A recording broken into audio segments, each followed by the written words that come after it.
Kama wewe ni mtumizi wa mitandao ya kijamii vizuri, najua sura hii ya huyu mwanadada sio ngeni sana kuiona. Huyu ni mdada ambaye ameweza kutrendi sio Tanzania tu, Kenya mpaka Uganda, kwa kuwa alikuwa ni mdada mzuri sana, na kwenye mitandao ya kijamii anajiita dada mzuri, ana sura nzuri, ana umbo zuri, ila kazi yake ni mama ntilie. Hii kazi ya mama ntilie ndio imefanya aweze kutrendi sana huyu mwanadada kutokea nchini Tanzania.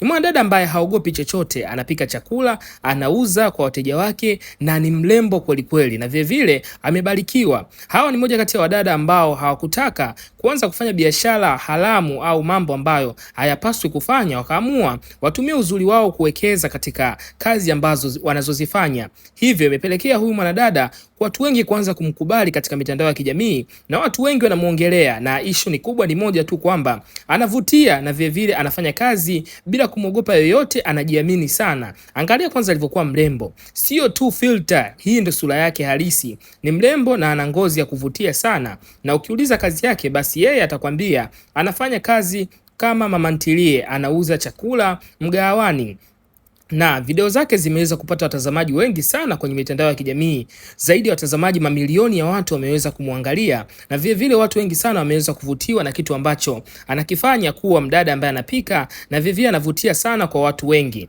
Hata mimi nilivyoona nikasema hii video nikuletee mtazamaji wangu wa Cruise Mastori kuangalia, kusema kweli ana deserve. Hata watu wakiwa wanamsifia mitandaoni, kweli wanasifia kwa haki, kwa sababu ni mrembo kiukweli kweli, na vile vile anafanya kitu ambacho kila mtu kinampendeza.